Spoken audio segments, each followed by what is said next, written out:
مورخین نے اس جنگ کے فیصلہ کن مرحلے کا ذکر نہیں کیا۔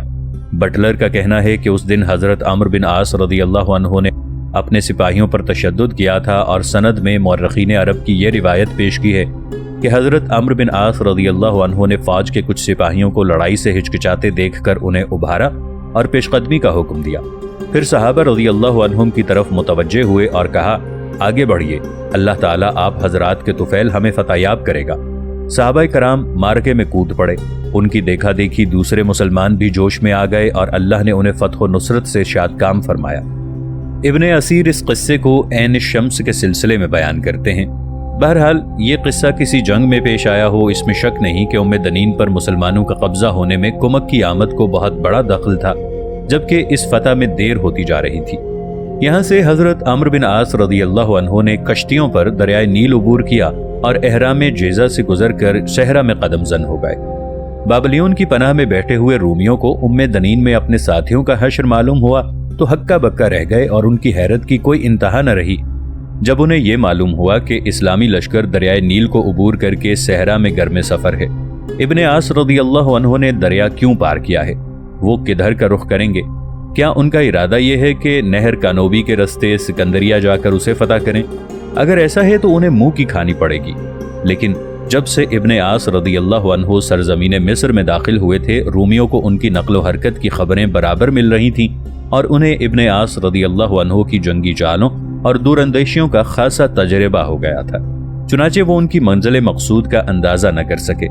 حضرت عمرو بن عاص رضی اللہ عنہ نے اس وقت سکندریہ کا قصد نہیں کیا تھا، اور وہ یہ غلطی کر بھی کیسے سکتے تھے جبکہ جانتے تھے سکندریہ کا بحری رستہ رومیوں کی مدد کے لیے کھلا ہوا ہے، اور اگر وہ اس کی طرف بڑھیں گے تو بابلون کے قلعے کو اپنے پیچھے چھوڑ جائیں گے، جہاں رومیوں نے بے شمار فوج اور اسلحہ جمع کر رکھا ہے۔ وہ تو اصل میں فیوم جانا چاہتے تھے تاکہ وہاں کے باشندوں میں خوف و ہراس پیدا کریں اور مصریوں کو یقین دلا دیں کہ رومی حکومت بالآخر ختم ہونے والی ہے۔ فیوم اور بابلیون کے درمیان جو صحرائی رستہ تھا، اس میں کوئی دشواری بھی نہ تھی۔ جزیرہ نما عرب کے صحرا زادے اس پر بآسانی سفر کر سکتے تھے۔ پھر وہ قریب کا رستہ تھا جسے گھڑ سوار چند گھنٹوں میں طے کر لیا کرتے تھے۔ اگر ابن عاص رضی اللہ عنہ اس صوبے میں خوف و ہراس پھیلانے میں کامیاب ہو گئے تو ان کا مقصد پورا ہو جائے گا، اور انہیں اتنا وقت مل جائے گا کہ امیر المؤمنین حضرت عمر فاروق رضی اللہ عنہ کی اس نئی کمک کا انتظار کر سکیں، جس کی مدد سے وہ فتوحات کا پروگرام مکمل کر کے مصر میں اسلامی حکومت قائم کرنا چاہتے تھے۔ لیکن فیوم کی سرحد پر پہنچتے ہی حضرت عمرو بن عاص رضی اللہ عنہ کو معلوم ہوا کہ رومی اس صوبے کی مدافعت کے لیے کمر بستہ ہو چکے ہیں، اور انہوں نے اس کے رستوں پر فوج متعین کر دی ہے۔ یہ سن کر ابن عاص رضی اللہ عنہ صحرا میں رک گئے اور چھوٹے چھوٹے دستوں کو آس پاس کی بستیوں پر چھاپے مارنے کے لیے بھیجنا شروع کر دیا، جو فوج کی غذائی ضروریات کے پیش نظر مویشی لے آتے تھے۔ اسی اثنا میں اس علاقے کے بدویوں سے معلوم ہوا کہ رومیوں کا ایک دستہ ہینا نامی سپہ سالار کی قیادت میں نستانوں اور کھجور کے باغوں کی آڑ لیتا ہوا ان کے مقابلے پر آ رہا ہے۔ جب اسلامی دستے آبادی پر چھاپا ماریں گے، وہ مختلف راستوں پر متعین فوج کو لے کر ان پر حملہ کر دے گا۔ یہ خبر سنتے ہی ابن عاص رضی اللہ عنہ نے اپنی فوج کو پیچھے ہٹا لیا، یہاں تک کہ ہیرا اور اس کے دستے سے دور ہو گئے۔ اس کے بعد پلٹے اور اسے گھیر کر اس کے ایک ایک آدمی کو تلوار کے گھاٹ اتار دیا۔ اس کارنامے نے یہاں کے باشندوں پر رعب طاری کر دیا۔ فیوم کے رومی سپہ سالار کو جب ہینا کے مارے جانے کی اطلاع ملی تو بہت غمگین ہوا اور اس کی لاش ڈھونڈنے کا حکم دیا۔ جب دریا سے اس کی لاش ملی تو اسے ہنوت کر کے بابلیون پہنچایا گیا، جہاں سے وہ ہرقل کے پاس قسطنطنیہ بھیج دی گئی۔ اسے دیکھ کر ہرقل کو بے حد صدمہ ہوا اور اس نے قسم کھائی کہ اپنی پوری قوت کے ساتھ مدافعت کرے گا۔ رومی فوج مسلمانوں سے لڑنے فیوم سے روانہ ہوئی، لیکن ابن عاص رضی اللہ عنہ نے ہینا پر کامیابی اور اس کامیابی کا جو رعب اس صوبے پر پڑا تھا اسی کو اپنے لیے کافی سمجھا اور صحرا میں مورچہ بند ہو کر بیٹھ رہے۔ وہ جانتے تھے کہ رومی صحرا میں عربوں سے لڑتے ہوئے ڈرتے ہیں اور اس میں انہیں اپنی موت چھپی ہوئی نظر آتی ہے۔ رومیوں نے جو انہیں صحرا کی طرف سمٹتے دیکھا تو بہت خوش ہوئے اور یہ سمجھ کر کہ مسلمان ڈر کے مارے بھاگ رہے ہیں، خوشی خوشی اپنے مستقر پر واپس آ گئے اور شکر کیا کہ اللہ نے انہیں اس خطرناک جنگ سے بچا لیا۔ لیکن واقعہ یہ ہے کہ ابن عاص رضی اللہ عنہ ان سے ڈر کر صحرا کی طرف نہیں ہٹے تھے، بلکہ پوری تیزی کے ساتھ دنین واپس جا رہے تھے، جس کی وجہ یہ تھی کہ مسلمانوں کا ایک قاصد ان کے پاس آیا تھا اور اس نے یہ اطلاع دی تھی کہ امیر المؤمنین حضرت عمر رضی اللہ عنہ نے تازہ کمک روانہ کر دی ہے، जो फरमा से बलबीस इसी रस्ते से आ रही है जिस रस्ते से इब्ने आस रदी अल्लाह अन्हु आए थे और रूमियों के कलों के पास पहुंचा ही चाहती है। अब हजरत अम्र बिन आस रदी अल्लाह अन्हु के लिए इसके सिवा कोई चाराकार न था कि वो कुमक की तरफ वापस हों, वरना अंदेशा था कि रूमी उन्हें दरिया पार न करने देंगे और वो इब्ने आस तक पहुंच न सकेगी। सच ये है कि हजरत अम्र बिन आस रदी अल्लाह अन्हु ने इस सिलसिले में इंतहाई जहानत व बसीरत का सबूत दिया था। रूमी नील के किनारे कला बाबलियोन में मौजूद थे और उनके लिए बिल्कुल मुमकिन था कि किले से निकलकर दरिया उबूर करते और कुमक मुसलमानों तक ना पहुंचने देते, लेकिन रोमियों ने ऐसा न किया और इब्ने आस रदी अल्लाह अन्हु को मौका मिल गया कि वो फौज को लेकर नील के मशरकी किनारे पर उतर जाएं और इस कुमक से जा मिलें जो रूमी किले के करीब हेलियोपोलिस में हेमजन हुई थी। इस अदीमुन नज़ीर सिपा सालार से ये जंगी मौजज़ा कैसे ज़हूर पजीर हुआ? क्या उसने रात की तारीकी के पर्दे में दरिया उबूर किया? क्या रूमी इतने बेखबर थे कि उन्हें इस्लामी फौजों के दरिया पार करने की कोई सुनगुन न मिली और वो हाथ पर हाथ धरे बैठे रहे? या उन्हें कुमक पहुंचने का इल्म हो चुका था और वो डरते थे कि अगर किला खाली किया गया तो ये कुमक इस पर धावा बोलकर इसे ताराज कर देगी? मुअर्रिखीन ने इस माहिराना पॉलिसी और फ्योम से हेलियोपोलिस तक के इस खतरनाक सफर के ज़िम्न में कोई ऐसी बात नहीं कही जिससे इस मसले पर रोशनी पड़ती हो। बटलर ने मुख्तलिफ माखज़ को सनद बनाकर जो कुछ कहा है, इसका लुब्बे लुबाब ये है कि हजरत अम्र बिन आस रदी अल्लाह अन्हु ने दरिया उबूर कर लिया, चाहे ताकत के बल पर चाहे रूमियों को धोखा देकर। बटलर ने लिखा है, गुमान गालिब ये है कि इब्ने आस रदी अल्लाह अन्हु ने उम्मे दनीन के शिमाल में निचली तरफ से दरिया उबूर किया। उन्हें मालूम हो गया था कि मुसलमानों की कुमक दो हिस्सों में तकसीम होकर ऐन शम्स यानी हेलियोपोलिस की तरफ जा रही है और वो ये भी जानते थे कि मगरबी समत खतरे से खाली नहीं। नाजरीन, आगे बढ़ने से पहले कमेंट सेक्शन में हमें अपनी आरा से जरूर आगाह कीजिएगा कि आपको हमारी ये सीरीज कैसी लग रही है। आइंदा आने वाली इक़्साद से बाखबर रहने के लिए हमारे चैनल को सब्सक्राइब कर लें और साथ मौजूद बेल आइकॉन को जरूर क्लिक कर लें। शुक्रिया। हकीकत यह है कि इब्ने आस रदी अल्लाह अन्हु डरते थे कि रूमी उनके इरादे को भांप कर कहीं उनके और उस इमदादी फौज के दरमियान हाइल न हो जाएं जो जुबैर रदी अल्लाह अन्हु लेकर आए थे। लेकिन रूमी सिपा सालार थियोडोर ने हस्बे आदत इस मौके को हाथ से खो दिया और मुसलमानों पर फैसला कुन ज़रब न लगाई। चुनाचे इब्ने आस रदी अल्लाह अन्हु के लिए इमदादी फौजों की तरफ बढ़ना मुमकिन हो गया और वो हेलियोपोलिस में अपने साथियों से जा मिले जो उनकी मदद के लिए आए थे। इस तरह उनकी फौज के हौसले बढ़ गए और इस शानदार कामयाबी पर उनकी खुशी का कोई ठिकाना न रहा। ये इमदादी फौज 8000 मुजाहिदीन पर मुश्तमिल थी, जिसकी कमान हजरत जुबैर बिन अवाम रदी अल्लाह अन्हु के हाथ में थी और वो इबादा बिन सामित रदी अल्लाह अन्हु, मिक़दाद बिन असवद रदी अल्लाह अन्हु और मुस्लिमा बिन मुखल्लद रदी अल्लाह अन्हु उनके साथ थे। इब्ने आस रदी अल्लाह अन्हु उनकी आमद से बहुत खुश हुए। अगर उनके पहुंचने में कुछ देर और लग जाती तो सूरत हाल इतनी नाजुक हो जाती कि बड़े से बड़ा सिपा सालार भी इससे ओहदा बराना हो सकता।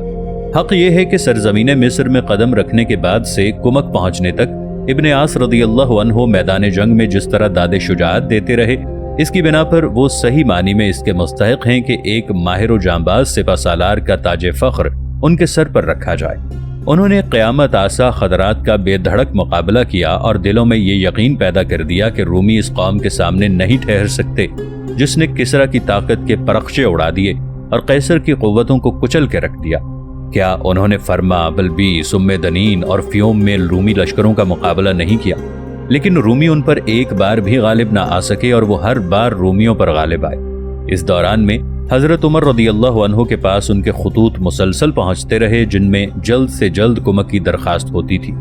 पहली कुमक जो बारगाह खिलाफत से रवाना की गई बहुत कम थी, लेकिन इससे इब्ने आस के इरादे में कोई ज़ोफ पैदा ना हुआ।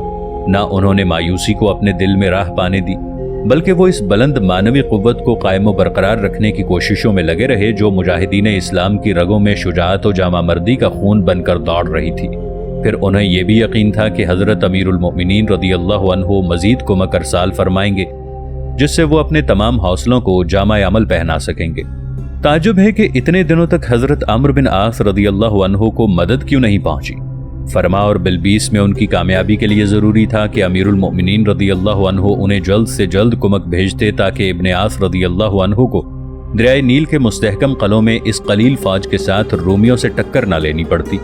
आपके ख्याल में क्या हजरत उमर रदी अल्लाह अन्हु ये समझ रहे थे कि उनका सिपा सालार अरीश या फरमा में ठहर के कुमक का इंतजार करेगा और अपने इस मुख्तसर से लश्कर के साथ दुश्मन से बरसरे पैकार ना होगा। लेकिन जब उन्हें ये इत्तलात मिली कि इब्ने आस रदियल्लाहु अन्हु फरमा को फतह करके बिलबीस की तरफ रवाना हो गए हैं और अनकरीब फराइना के पाए तख्त में रोमियों से नबर्द आजमा हुआ चाहते हैं, तो उन्होंने अवाम को मदद के लिए पुकारा। और इसके बाद जब उम्मे दनीन में इब्ने आस रदियल्लाहु अन्हु के जफरमंद होने की खबर पहुंची तो हजरत जुबैर रदियल्लाहु अन्हु बिन आवाम की सरकर्दगी में मजीद कुमक रवाना की। इस मसले में रिवायात मुख्तलिफ हैं कि मिस्र में कुमक कब रवाना की गई और एक ही दफ़ा रवाना की गई या 2 दफ़ा। ये रिवायात इब्ने अब्दुल हकम ने नकल की हैं और अक्सर मौर्रिखीन ने इन्हें कबूल किया है, लेकिन हमने वही रिवायत दर्ज की है जो वाक़यात के सियाक़ व सबाक़ से दूसरी रिवायतों के मुकाबले में करीब तर है। दूसरी रिवायात में से एक रिवायत में है कि हज़रत उमर बिन ख़त्ताब रदियल्लाहु अन्हु को इब्ने आस रदियल्लाहु अन्हु ख़तरे में नजर आए। आपने हज़रत ज़ुबैर बिन अवाम रदियल्लाहु अन्हु को 12,000 मुजाहिदीन के साथ उनकी मदद को भेजा और इब्ने आस रदियल्लाहु अन्हु ने हज़रत ज़ुबैर रदियल्लाहु अन्हु की इआनत से फतह पाई। दूसरी रिवायत में है कि हज़रत उमर रदियल्लाहु अन्हु ने इब्ने आस रदियल्लाहु अन्हु के लिए मदद और 4,000 की कुमक भेजी और लिखा, मैं तुम्हारी मदद को 4,000 मुजाहिदीन भेज रहा हूँ। एक 1,000 मुजाहिदीन पर एक अमीर है और हर एक अमीर 1,000 आदमियों के बराबर है। अमीर ये हैं ज़ुबैर बिन अवाम रदियल्लाहु अन्हु, मिक़दाद बिन असवद रदियल्लाहु अन्हु, उबादा बिन सामित रदियल्लाहु अन्हु और खारिजा बिन हुज़ाफा। तुम ये समझो कि तुम्हारे साथ 12,000 सरफरोश हैं और 12,000 सरफरोश क़िल्लत तादाद की बिना पर मगलूब नहीं हो सकते। बात चाहे कुछ हो, उस वक्त हज़रत ज़ुबैर रदियल्लाहु अन्हु रसूलुल्लाह सल्लल्लाहु अलैहि वसल्लम के फूफीज़ाद भाई और सहाबी थे। उनका शुमार अरब के गिने चुने बहादुरों में होता था।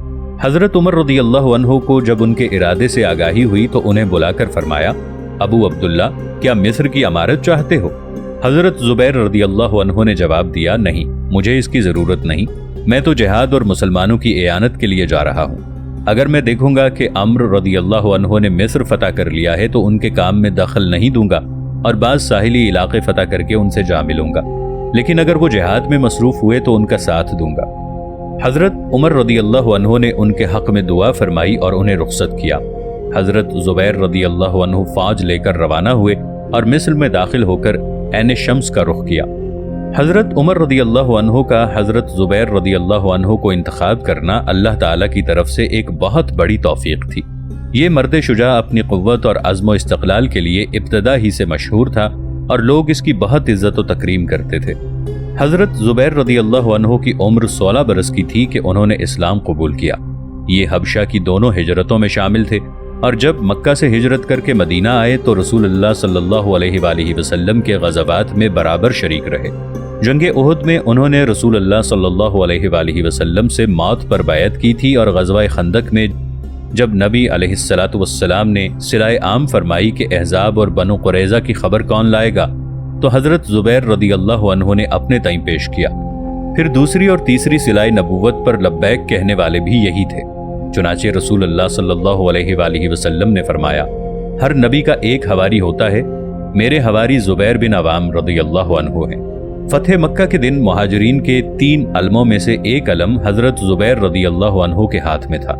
इन खुसूसियात की बिना पर वो रसूलुल्लाह सल्लल्लाहु अलैहि वसल्लम के मुक़र्रब और महबूब थे। जब मदीने में मकान तामीर हुए तो उन्हें एक वसी क़तए ज़मीन अता किया गया और बनी नुज़ैर का एक नखलिस्तान भी दिया गया। इसके अलावा बारगाह रिसालत से रेशम पहनने की इजाज़त मरहमत हुई। रसूलुल्लाह सल्लल्लाहु अलैहि वसल्लम की तरह हज़रत अबू बकर रदियल्लाहु अन्हु और हज़रत उमर रदियल्लाहु अन्हु भी उन्हें महबूब रखते थे। चुनाचे हज़रत सिद्दीक़ रदियल्लाहु अन्हु ने जरफ़ और हज़रत उमर फ़ारूक रदियल्लाहु अन्हु ने पूरा अक़ीक़ उनकी जागीर में दे दिया। उनसे जो मिलता था उनका गर्वीदा हो जाता था और जो फ़ौज उनकी क़यादत में जाती थी वो बस उन्हीं का दम भरती थी।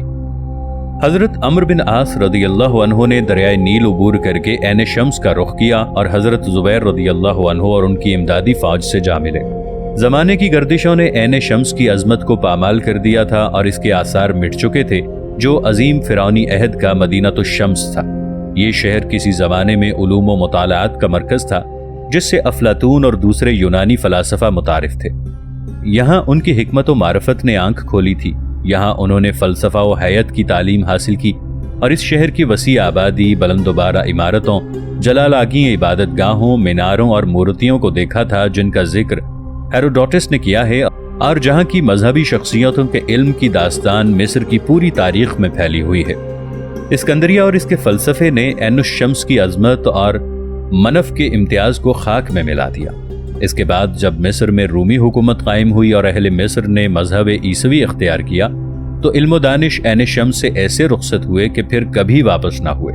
یہاں کی مورتیاں اور مینار ڈیلٹا کے بعض شہروں میں منتقل کر دیے گئے، بلکہ بحیرہ روم کے رستے روم پہنچا دیے گئے، اور اس طرح مدینۃ الشمس سے وہ سب کچھ چھین لیا گیا جسے علم و حکمت نے صدیوں روشن رکھا تھا۔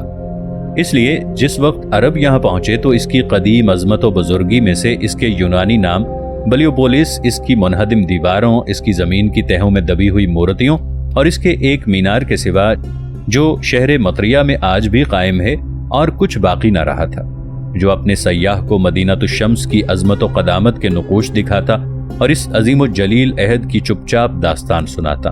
حضرت عمرو بن عاص رضی اللہ عنہ نے عین شمس کے کھنڈر منتخب کیے اور حضرت زبیر بن عوام رضی اللہ عنہ کی سرکردگی میں آئی ہوئی امدادی فوج کے ساتھ وہاں پڑاؤ ڈال دیا۔ یہ جگہ زمین سے کچھ اونچی اور دفاعی سہولتوں کے لیے موزوں تھی۔ یہاں پانی بھی بکثرت تھا اور غذائی سامان کی بھی قلت نہ تھی۔ اپنی قیامگاہ کی طرف سے مطمئن ہو کر ابن عاص رضی اللہ عنہ نے دیکھا کہ 15,500 مجاہدین ان کے گرد و پیش ہیں اور سمجھ لیا کہ ان کے اور رومیوں کے درمیان فیصلہ کن گھڑی قریب آ پہنچی ہے۔ چنانچہ انہوں نے جنگی معاملات میں بصیرت رکھنے والوں کو جمع کیا اور ان کے مشورے سے جنگ کا پروگرام بنایا۔ ان کی سب سے بڑی خواہش یہ تھی کہ رومی قلعہ بالبلیون سے نکل کر میدان میں شمشیر آزما ہوں۔ اسی اثنا میں ان کے جاسوسوں نے یہ خوشخبری سنائی کہ اللہ تعالیٰ بہت جلد ان کی یہ خواہش پوری کرنے والا ہے۔ رومی سپہ سالار تھیوڈور نے اپنے ساتھیوں سے مشورہ کیا اور ان سب نے یہ رائے ظاہر کی کہ اس طرح قلعہ بند ہو کر بیٹھ رہنے سے مصری ہمیں کمزور اور بزدل سمجھ رہے ہیں اور ان کے دلوں میں مسلمانوں سے جا ملنے اور ان کی اعانت کرنے کی خواہش چٹکیاں لینے لگی ہے۔ اس کے علاوہ رومی تعداد اور ساز و سامان دونوں کے لحاظ سے مسلمانوں پر فوقیت رکھتے تھے۔ چنانچہ انہوں نے میدان میں نکل کر عربوں سے لڑنے کا فیصلہ کیا اور عین شمس کی طرف بڑھے کہ مسلمانوں کو وہاں سے نکال دیں۔ ابن عاص رضی اللہ عنہ کو جب ان کے اس ارادے کا علم ہوا تو ان سے مقابلہ کرنے اور ان پر فتح پانے کی تدبیر سوچی کہ 500 جانبازوں کا ایک دستہ رات کی تاریکی میں پہاڑ کے عقبی حصے کی طرف روانہ کیا کہ پہاڑی قلعے کے قریب بنو وائل کے غاروں میں جا چھپے، اور 500 مجاہدین کا دوسرا دستہ خارجہ بن حذافہ کی سرداری میں صبح سے کچھ پہلے دنین، جو کہ آج کل کا محلہ ازبکیہ ہے، اس کی طرف بھیجا اور ان دونوں دستوں کو خاص احکام دے دیے۔ صبح کی کرن پھوٹی تو ابن عاص رضی اللہ عنہ اپنی پوری فوج کو لے کر عین شمس سے چلے اور اس جگہ پہنچے جسے ہمارے زمانے میں عباسیہ کے نام سے یاد کیا جاتا ہے۔ یہاں وہ ٹھہر گئے اور قلعہ بابلیون سے آنے والے رومی لشکر کا انتظار کرنے لگے۔